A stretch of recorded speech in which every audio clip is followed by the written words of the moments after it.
If you are looking to play the Genshin 5.6 Archon Quest, I'm just going to say that it is painfully underwhelming. The thing is, when I saw the trailer, I thought that it was going to be a very high-stakes story, and we actually see Albedo destroying Mondstadt, except that that's actually his fake brother that he did not manage to kill. So in my version of the story, here's what I envisioned. It's the Windblume Festival.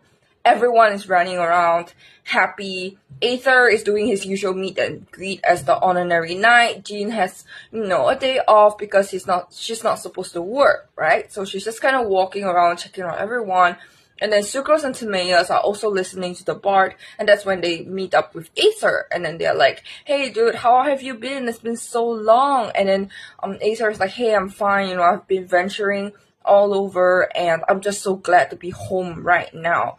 And then later on, Aether scans around, he looks around, he's like, "Hey, isn't someone missing?" And then Sucrose and Timaeus are like, "Oh, who's missing? I thought everyone was here, And then he's like, Albedo? Where's Albedo?" And then they're like, "Oh yeah, Albedo is busy with some stuff, so he's not really able to attend the festival this time. But don't worry, he's fine, he'll join us later." So Aether just took that to heart. It's like, "Okay, fine, I believe you guys," because there's no reason for him not to, right? So it's like, okay, let's carry on.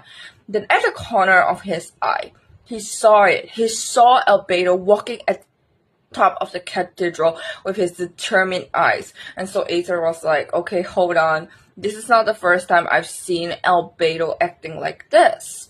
So what happens is that Aether just like, yeah, maybe it's just typical Albedo behavior. Maybe he just failed an experiment and just needed time to rest. And then lo and behold, a few hours later in the night, someone knocks on Jean's door being like, "Jean, this is not okay.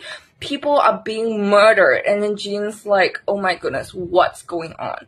And that's when we see Albedo facing his brother with his sword, and they started fighting. However, during the fight, Albedo did not manage to kill his own brother because his brother was very strong.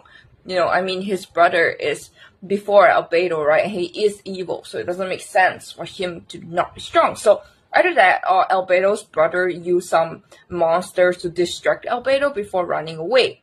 And then after that, on the court itself, they suspected it to be Albedo, only to realize that there are actually two Albedos, and we see the two Albedos fighting together.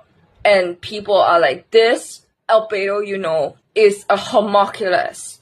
And then the story ends with Albedo like saying, "Yeah, I am," and it zooms out. But no, it's nothing like this. I'm just telling you right now, it's nothing like this.